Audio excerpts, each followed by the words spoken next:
United States is pulling back its troops to withdraw troops from key military bases in the Middle East. NATO may be moving troops around in NATO countries. Sistan, Iran CH-47.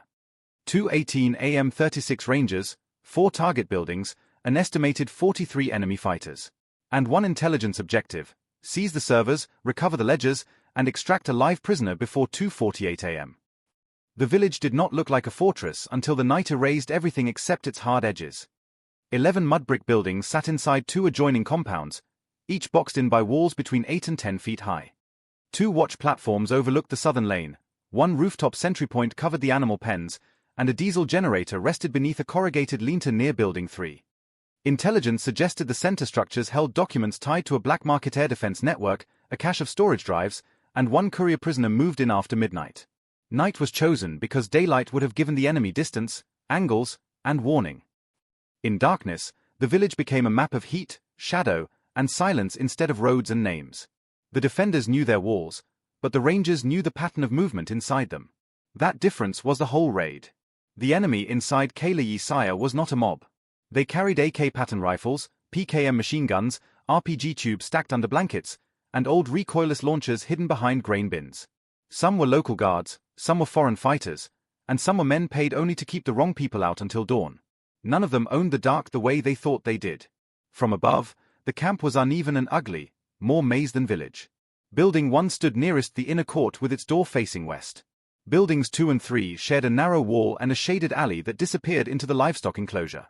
Building 4, the least important-looking structure in the compound, sat half-hidden near the generator shed and the water barrels, exactly the kind of place a valuable prisoner might be buried where no one would think to look. Intelligence had arrived in fragments over 9 days. A smuggler vanished at dusk. A courier crossed the border with 2 ruggedized drives. A burned pickup yielded a ledger with partial names and 1 repeated reference to helicopter kills sold as trophies and proof. The village was not just a safe house. It was a memory vault, and by morning that memory had to belong to someone else. Element breakdown. Alpha was assigned Building 1, the room everyone believed mattered most until the night proved otherwise.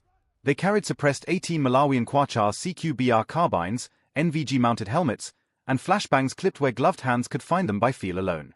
Their job was not spectacle. Their job was to arrive like a pressure drop and leave only the echo of a door moving.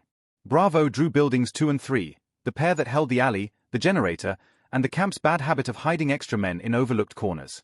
They moved with suppressed M4A1 SOPMod 2 rifles, bolt cutters, and breaching kits that stayed quiet until they had no reason to. In daylight, it would have looked like 2 small assault elements. Under night vision, it was just motion slipping through darker motion. Charlie owned the outer perimeter and the roads that did not look like roads. Their vehicles waited beyond the village lip with M249 saw gunners, M240B teams, and javelin tubes strapped in reserve against anything bigger than a panic technical. They were the reason no one got out clean and no help got in on time. Delta was the collection team, the part of the raid that turned noise and dust into evidence. They carried M4A1 SOPMod 2 rifles slung tight, plus laptops, ruggedized cases, drives, and document bags folded flat against their kits. Their work began where everyone else's violence ended. In a place like CH-47, paper could matter more than bodies. Every ranger in the column wore PVS-14 night vision goggles, and the village through those lenses looked less like Earth and more like a haunted sketch in green glass. PEQ-15 laser sights stayed invisible to the enemy and obvious to friendly eyes. Suppressed weapons remained the rule until the night itself was broken. IR strobes blinked in a language only allies could read. Garmin Fortrex GPS units glowed faintly against sleeves and wrists, each one a tiny private certainty in the confusion. Overhead, an RQ-11 Raven fed silent confirmation to the men below, showing heat signatures, pauses, patterns, and the lie of rooftops that all looked identical from ground level. No one in the village heard it. That was the point. The equipment did not make the darkness safe. It made the darkness useful. Mud walls became geometry, open doors became warnings, and courtyards became dead space waiting to be crossed. The enemy still had numbers, guns, and nerve.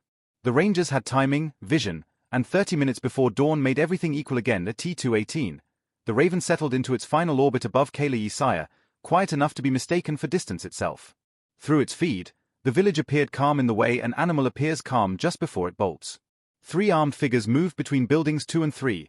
1 rooftop guard leaned against a parapet over the southern lane, and a second-story window in building 1 glowed once, then went black. The darkness was already telling on them. The feed caught a detail the earlier reports had missed.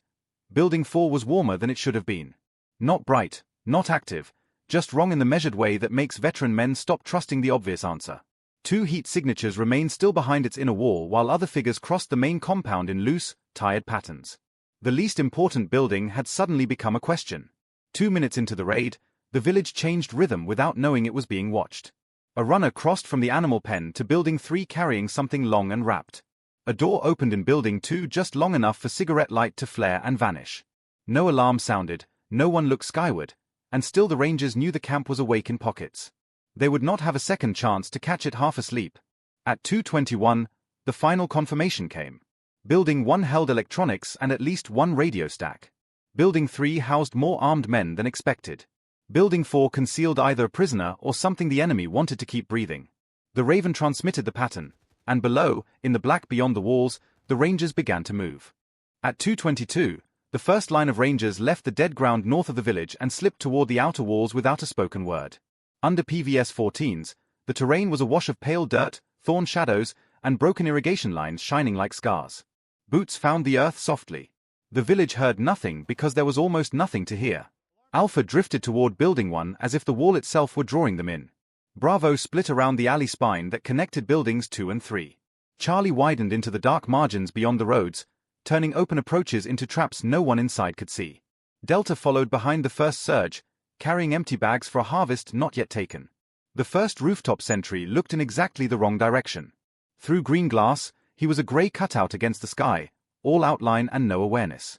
The Rangers saw his posture, the lazy weight shift of a man who believed the night still belonged to him. Then he disappeared from the equation, and the village remained silent enough to hear the distant hum of its own sleeping generator. 5 minutes into the raid, the walls no longer looked like barriers. They looked like timing markers. Alpha reached the shadow near Building 1's western face. Bravo settled into the narrow channel between livestock fencing and packed mud brick. Delta crouched low beside a collapsed cart, close enough now to smell fuel, dust, and old straw coming off the compound itself. At 2:24, a dog barked once and then thought better of it. The sound died against the wall and hung there, thin and suspicious.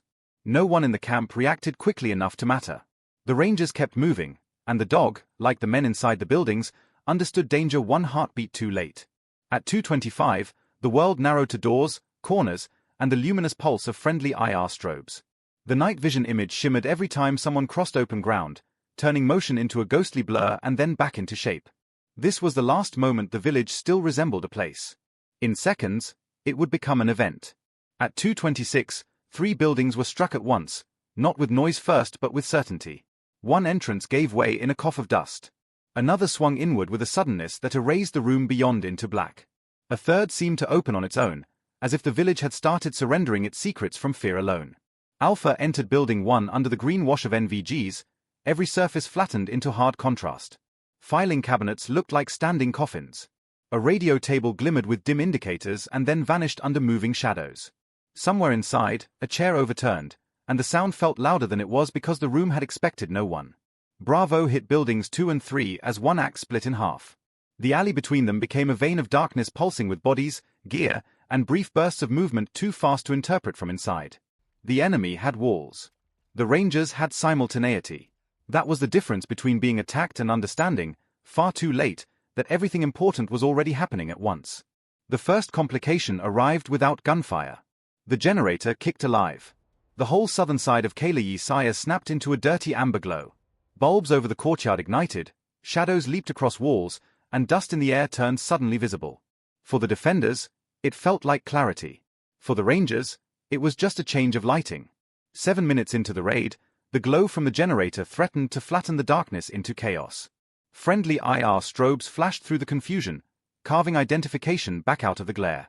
AND-PEQ-15 lasers cut invisible order through the amber mess while the Rangers shifted with the light instead of resisting it. The enemy saw brightness and believed they could finally see. They were wrong. At 2:28, a figure burst from Building 3 carrying more panic than direction. Another appeared on a rooftop half-dressed, rifle in one hand, disbelief in the other. The camp had finally understood that it was under attack, but by then the attack was already inside it, beneath it, and moving past it. Surprise was not a moment. It was a condition, and the defenders were trapped inside it. At 2:29, Charlie reported movement beyond the eastern track, the first hint that men outside the compound were waking to the wrong kind of noise. Vehicles remained cold and waiting beyond the village line, heavy weapons unreadable in the dark. No one had fired them. That mattered. The night still belonged, mostly, to the men who had arrived first. At 2:30, Building 1 stopped being a structure and became a series of short violent revelations. Alpha passed through rooms stripped down by green vision into doors, cots, shelves, and hands. One man reached for a radio and lost the moment before he could give it meaning. Papers scattered off a desk like birds startled in total darkness. 12 minutes into the raid, Building 1 yielded its first prize and its first disappointment. There were servers, yes, and stacks of notebooks bound with crack tape, but the room everyone had marked as the center was too neat. Something important had already been moved or never stored there at all. The village was giving up evidence, but not the answer. Bravo hit resistance in Building 3 harder than expected. The storage room from the earlier sketch was full of armed fighters packed shoulder to shoulder among feed sacks and rolled carpets. The surprise worked both ways for one brutal second, and then the room dissolved into shouting, dust, and the strobing aftershock of a flashbang turning confusion into total fracture. When the sound drained away, the building felt smaller, as if fear itself had consumed some of its air. The second complication sharpened into fact. Additional enemy fighters had been hidden in the wrong building. Not in the command structure. Not on the rooftops. In a side room Bravo had expected to be dead weight. The Rangers did not need long to understand it. They just needed long enough to reshape the night around it. Building 2 came apart more quietly. A hallway bent left, then right, then opened into a room where blankets concealed rifles instead of sleeping men. Another door led to a pantry that smelled of diesel and wet concrete. Under NVG, the place looked abandoned until motion gave it away. In a raid like this, emptiness was often camouflage wearing a human face. At 2:32, Alpha pushed deeper into Building 1 and found the radio operator trying to become part of the wall. He failed. Near him, a metal case sat under a blanket beside 2 drives still warm from recent use. Delta was called forward, and the collection team entered the building as if stepping onto a stage after the actors had already destroyed the set. 14 minutes into the raid, the village had lost coherence. Men who woke in Building 2 ran toward Building 3. Men outside the wall fired toward sounds already gone. A rooftop guard dropped behind a parapet and stayed there, firing blind into spaces the Rangers no longer occupied. The darkness did not confuse everyone equally. It punished the slower side more. At 2:33, Bravo reached the inner wall near Building 4 and found the air wrong there too. No shouting.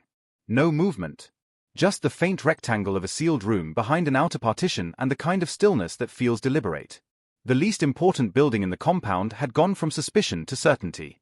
At 2:34, Delta opened its collection cycle in Building 1. Laptops came out. Drives were pulled. Paper bundles disappeared into document bags with the speed of men who knew that information died when left behind. Dust floated through the green haze of NVGs, and every page looked ancient until a typed name dragged the present back into focus. The ledgers were worse than expected and better than hoped. They referenced launch sites, payments, and coded entries tied to aerial losses that had been traded like currency through the region's black markets. A page marked with a hand-drawn rotor symbol appeared twice, then again in the margin of a separate notebook. The title of the operation suddenly felt less like rumor and more like a wound with paperwork.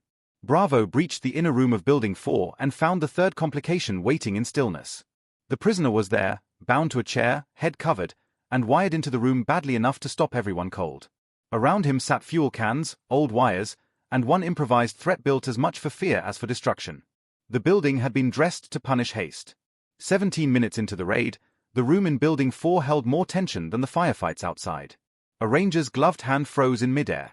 Another shifted his ANPEQ-15 beam aside so the shape of the trap could be seen without myth.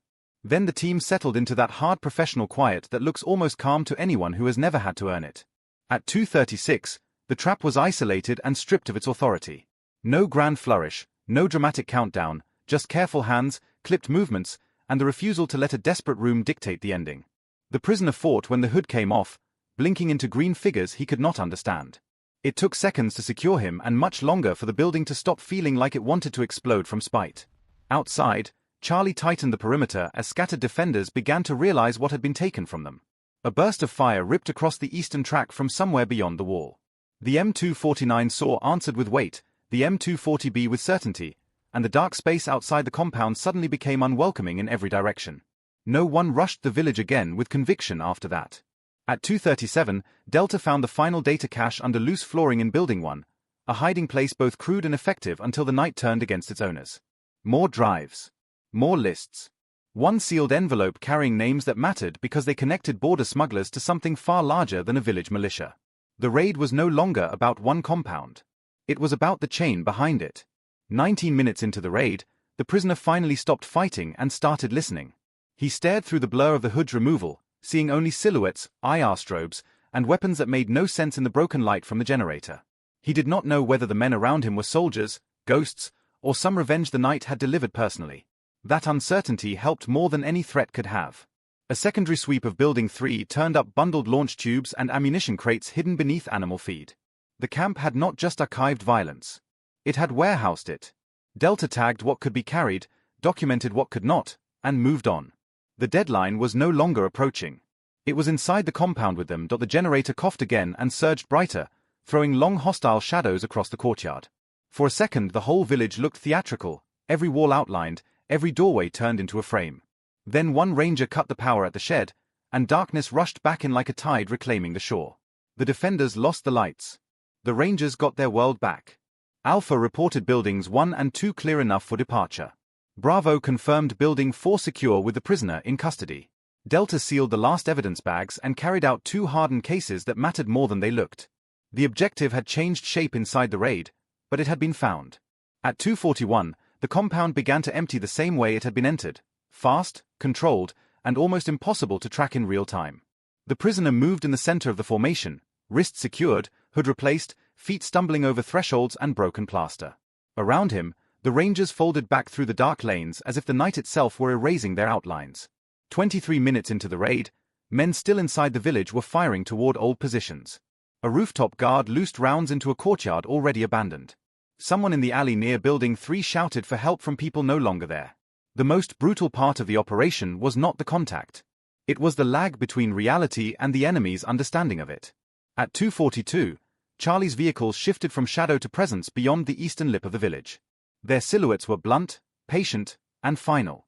Javelin tubes remained strapped and unused, looming over the retreat like a promise the enemy wisely chose not to test. The perimeter had done its work by existing at the right distance with the right kind of certainty. The prisoner stumbled once near the outer wall, then twisted hard, trying one last useless resistance in the blind hope that chaos might still save him. It did not.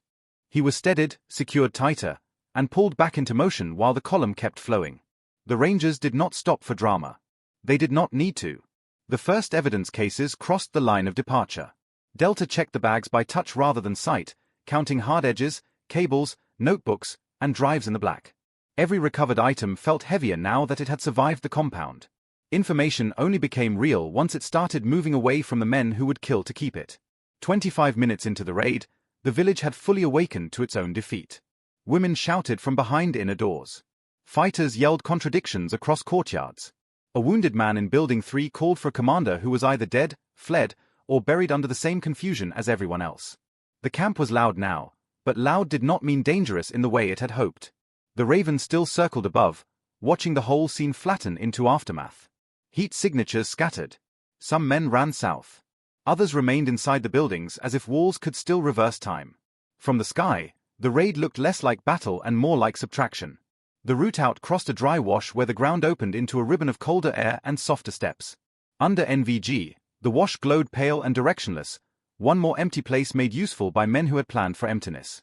Behind them, Kayla Yesaya burned with pockets of lantern light and sudden fear. Ahead of them was only distance. The village fired one last ragged burst into the dark, too high and too late. Charlie answered just enough to shut the idea down. No one pursued beyond the wall with any real appetite after that.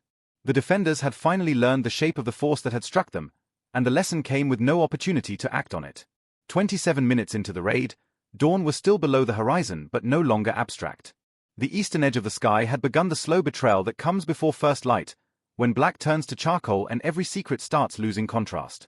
The Rangers moved faster now, not because they were shaken, but because time was finally becoming an enemy both sides could understand. The prisoner was loaded. Evidence cases followed. Men who had been green shadows inside the compound became dark shapes against metal and canvas. Suppressed weapons remained ready, but the worst of the night was already over for the ones leaving with the truth. The village did not chase. It watched. From behind broken walls and dim reawakened lanterns, the survivors tried to assemble a story big enough to explain what had happened to them in less than half an hour. Men spoke of attackers appearing from 3 directions, or 6, or straight out of the ground. None of them could agree on numbers because the night had multiplied everything they failed to see clearly. The last ranger cleared the departure line and the dark behind him closed like water. The Raven fed back a final image of Kayla. Doors hanging open, generator dead again, courtyards ripped apart by panic, and building 4 still looking too small to have mattered. It had mattered most of all.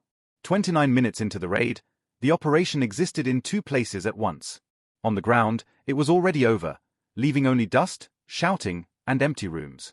In the evidence bags, on the drives, and inside the head of the hooded prisoner, it was just beginning. At 2:48, the convoy disappeared into the pre-dawn waste before the sun could flatten the world into facts. Behind them, the enemy had walls, weapons, bodies, and anger. The Rangers had the servers, the ledgers, the prisoner, and the irreversible knowledge that the darkness had belonged to them from the first step to the last.